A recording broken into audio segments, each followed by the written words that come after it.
الرحيم وصلى الله على سيدنا محمد وعلى أهل بيت الطيبين الطاهرين اللهم صل على محمد وآل محمد. My speech today is in regards to one of the most perfect role models history has ever seen. Imam Zainul Abidin Sajjad alayhi salam. Now, it's important that we have role models in today's society for us to be able to progress and follow a certain characteristic or characteristics.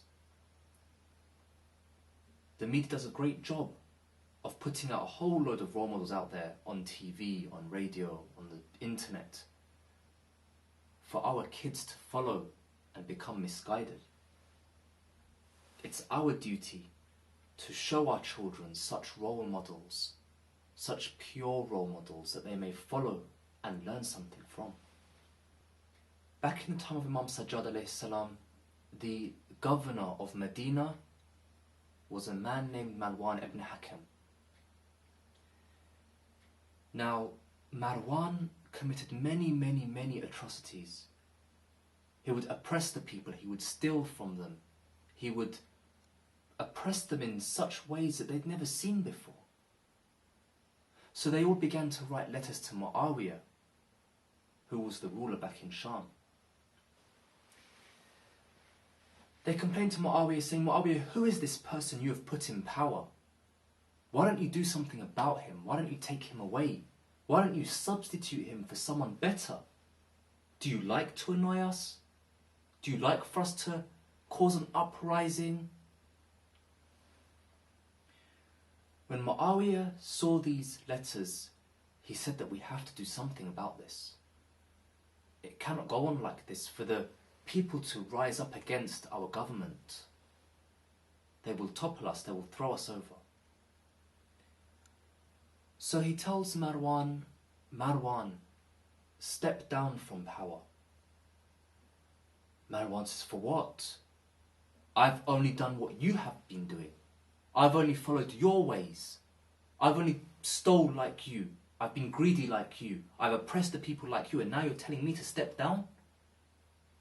What's my sin? Why don't you step down first? Muawiyah says, Marwan, look, step down for just a short period of time, temporarily, till we calm the people down, so that they may see that no, Muawiyah is a good man. He's taken care of business. He's looked towards our needs.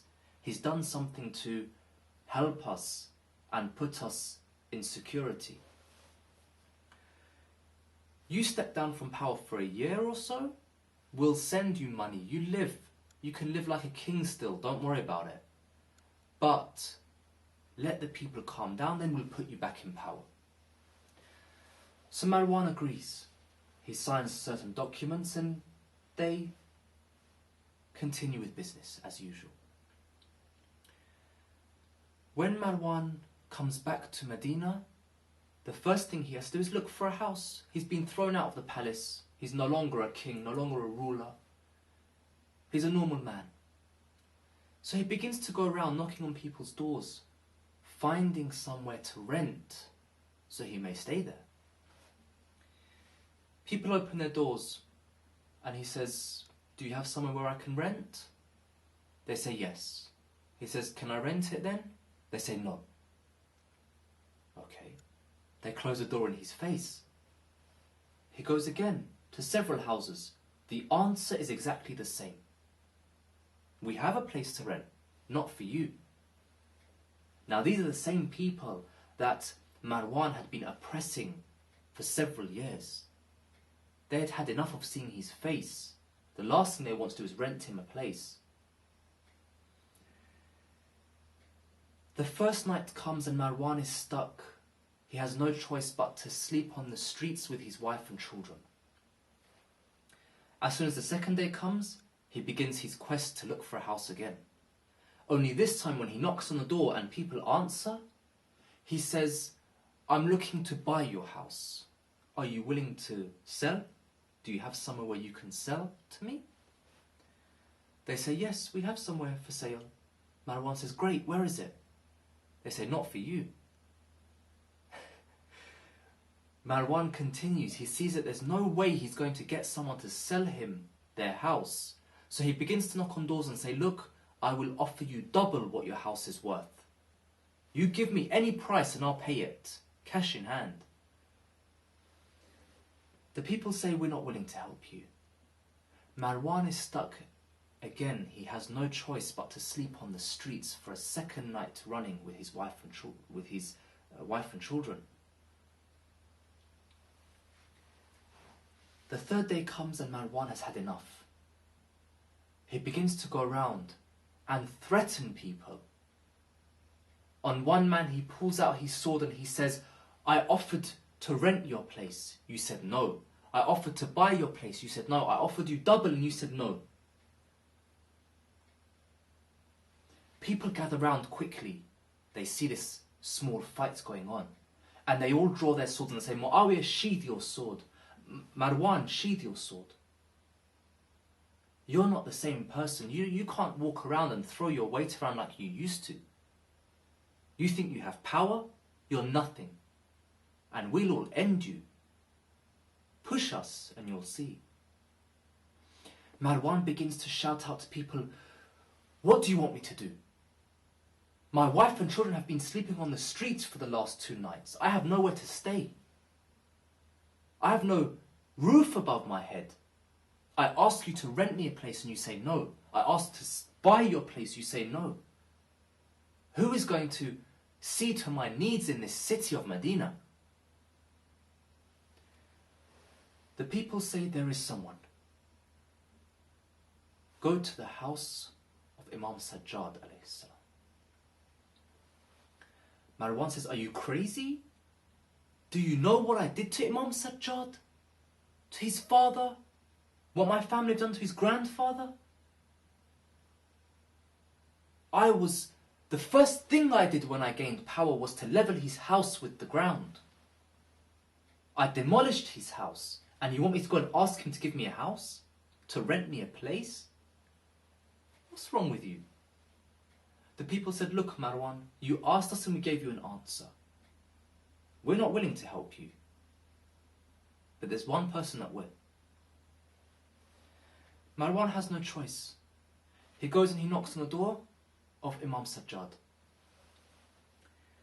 The servant of Imam Sajjad comes to the door and he answers from behind the door, who is it? Marwan says, Marwan. Marwan. Now obviously he doesn't want to say Marwan, in fear that the Imam or the servant may say, remove yourself from the door. What brings you to our door? The servant says, who? Sorry, who? Marwan again says, Marwan ibn Hakam. The servant says, oh, God. Marwan ibn Hakam is here. He runs to Imam Sajjad and he says, Ya Sayyidi, Marwan's at the door. Imam Sajjad says, Marwan? We don't have a Marwan. Which Marwan? He says, Marwan ibn Hakam. Imam Sajjad jumps out of his place and without putting on his shoes, he runs to the door. People asked the Imam later on, why didn't you even put on your shoes? Normally, when you go to the door, you wear your shoes, you fix your hair, so on and so forth. Why did you just jump up and run in that state? Was it to disrespect Marwan? Was it to show him that, look, I don't care about you, I'm not going to do my hair, I'm not going to put on my shoes, I'm just going to come to the door like this? The Imam says, no. I didn't want Marwan to even stand at our door for a second longer than he should. He's come to me for a reason. I shouldn't delay his answer. This is our Imam. That despite what Marwan did to him, he rushed to Marwan's service.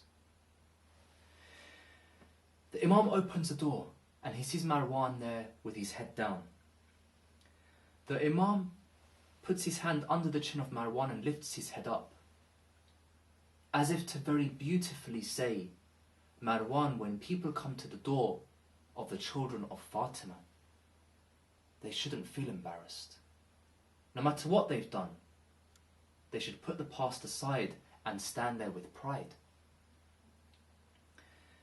Now, he tells Marwan, Marwan, what can I do for you?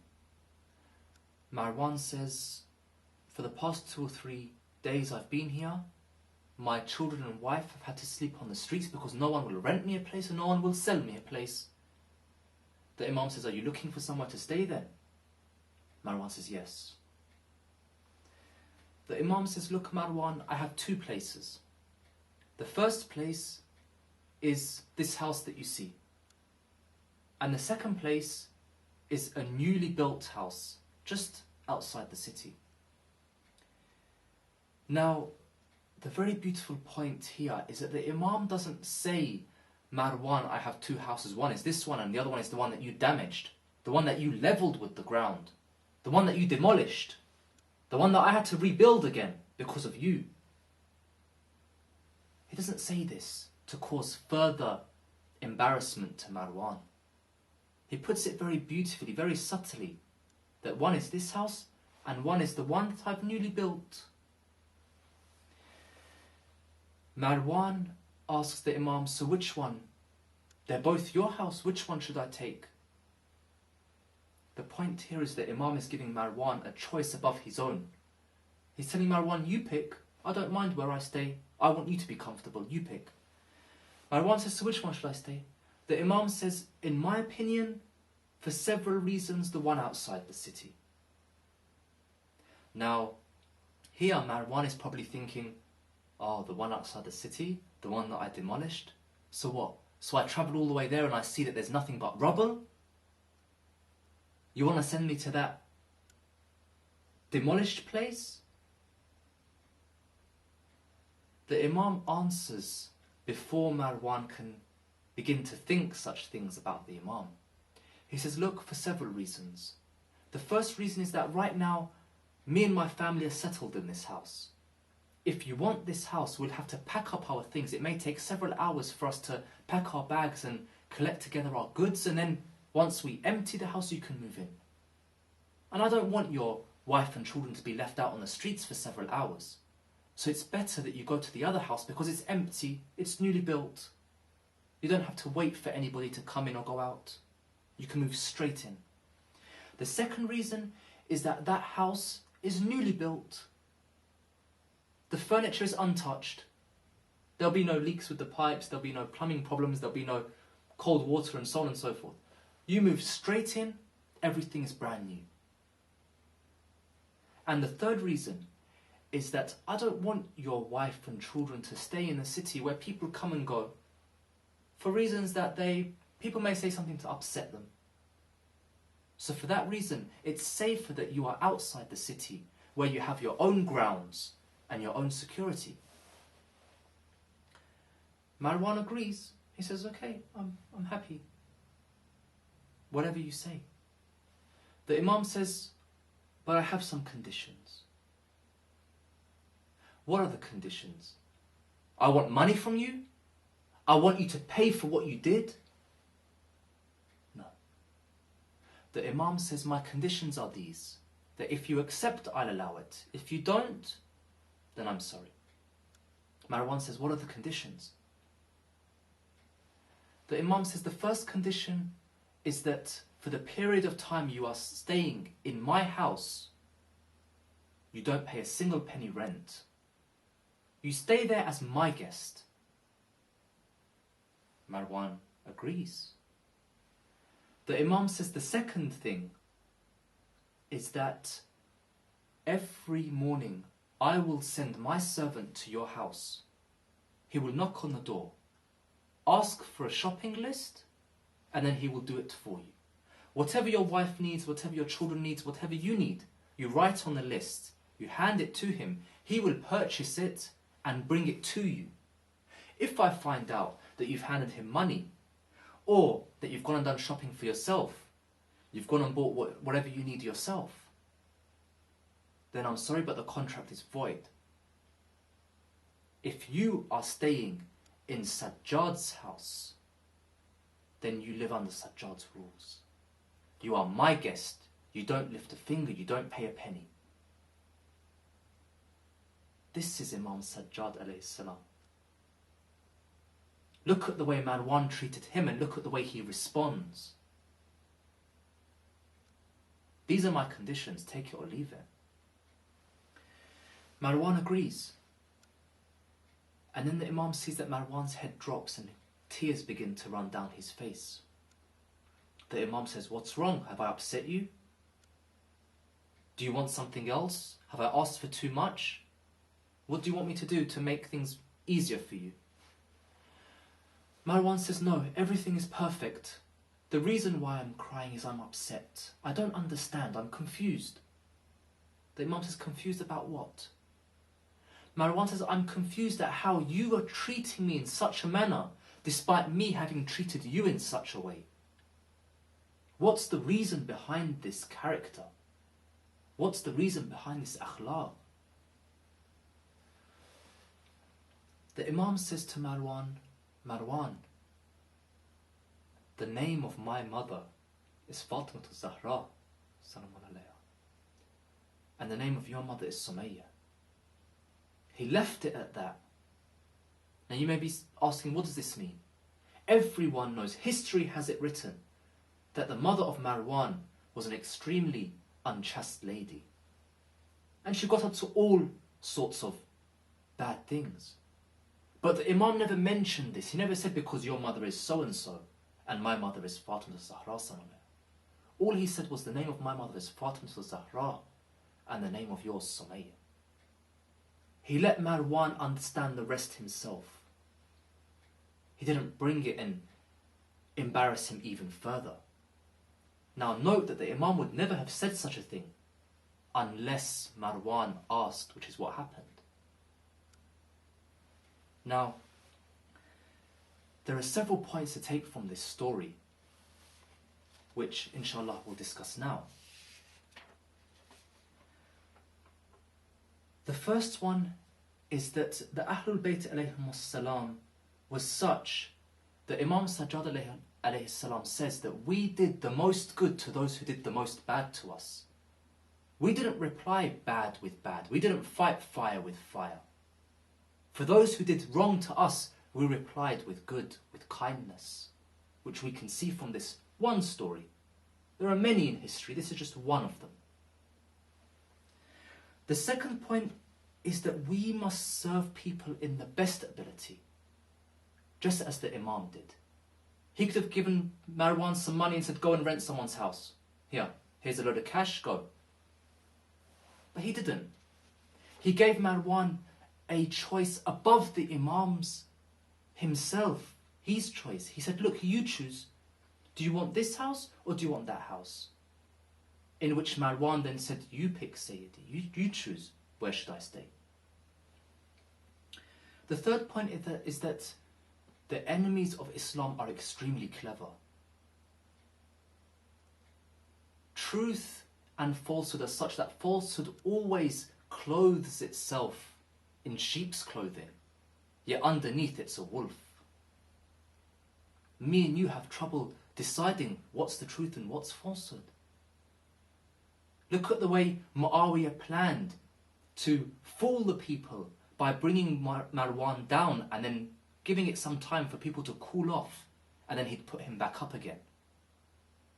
This were the cunning nature of the Bani Umayyah. This is the cunning nature of the enemies of Islam today, that very politically they attack Islam and they try to cover our eyes from the truth. And the fourth thing is that everything returns back to Hazrat Fatima Zahra salam alayha. If Imam Sajjad here has the best character, the best morals, the best akhlaq, it's down to his mother, which he says, the reason for my goodness is because our mother has brought us up this way. This is the Ahlul Bayt alayhim salam. Now with such perfect role models, why should we go and pick anyone else? These are role models that with one story it's enough for us to realise and read to the end what kind of character they were. I ask Allah to give us the tawfiq to pick up on just these very small points, to pick up a little bit of their character, to imitate them in even the slightest way, because surely that's enough to save us from the hellfire. May we be able to understand their character and learn from them more and more. وصلى الله على سيدنا محمد وعلى أهل بيت الطيبين الطاهرين اللهم صل على محمد وآل محمد.